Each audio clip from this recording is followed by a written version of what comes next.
உங்க rental ஹவுஸை எக்ஸ்பென்சிவா feel பண்ண வைக்கணும்னா கண்டிப்பா ஒரு கார்பெட் ஆட் பண்ணுங்க. ஸோ இந்த கார்பெட் இல்ல ரக் சூஸ் பண்றதுக்கான ஒரு சில டிப்ஸ் தான் நான் இப்ப சொல்ல போறேன். So first kitchen area. Kitchen ஏரியால எப்பயுமே மேட் போடும் போது ஒரு ரன்னர் மேட் மாதிரி போட்டுருங்க. ஸோ ஒரே ஒரு மேட் நடுவுல மட்டும் போட்டா அது நல்லா இருக்காது.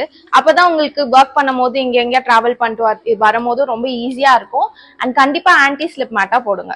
ஸோ லிவிங் ரூமுக்குன்னு ரக் வாங்கும் போது ஒரு கோல்டன் ரூல் இருக்கு. உங்ககிட்ட 3 சீட்டர் பிளஸ் 2 சீட்டர் சோஃபா எத்தனை சீட்டர் சோஃபா இருந்தாலும் சரி, எல்லா சோஃபாவோட ஃபர்ஸ்ட் லெக் படுற மாதிரி ஒரு பெரிய ரக்கா வாங்கிக்கோங்க. குட்டியா ஒரு மேட் மாதிரி ரக் போட்டீங்கன்னா கண்டிப்பா நல்லா இருக்காது. சோ இப்ப பெட்ரூம் வந்து பெருசா இருந்ததுன்னா பெட் ஃபுல்லா சுத்தி ஒரு பெரிய கார்பெட்டா போட்டுருங்க. பட் இந்த மாதிரி சின்னதா இருந்ததுன்னா பெரிய கார்பெட்டா போட்டீங்கன்னா ரூம் ரொம்ப சின்னதா ஃபீல் ஆகும். அதனால நம்ம கிச்சன் மாதிரியே பெட்ரூம்லயும் 2 சைட்ல ஃபுல் ரன்னர் ரக் மாதிரி போட்டு விட்டுட்டீங்கன்னா ரொம்ப யூஸ்ஃபுல்லா இருக்கும்.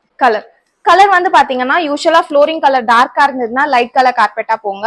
ஃப்ளோரிங் கலர் லைட்டா இருந்ததுன்னா டார்க் கலர் கார்பெட்டா போங்க.